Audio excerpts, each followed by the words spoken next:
Today we are going to talk about the integrations by parts example 2 with this trigonometry function. As refers to my previous video, we can know that I have discussed about the examples of integrations by part with exponential function.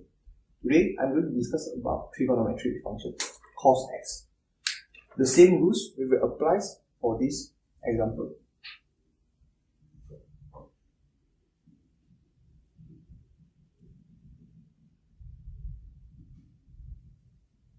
Okay, first of all, the priority is given to x, while the dv dx will be cos x.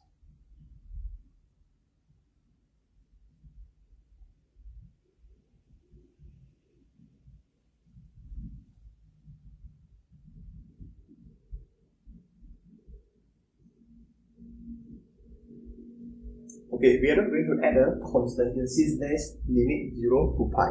So there is no constant to be added.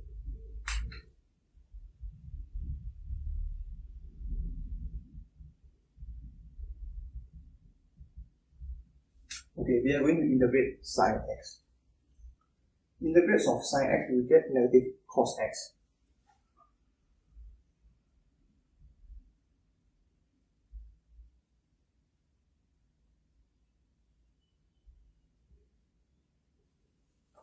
So this is our answer.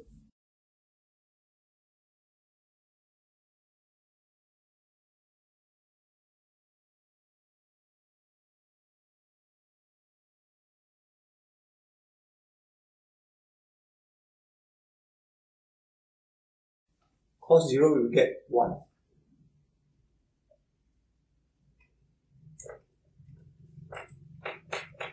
Negative 2 will be your final answer.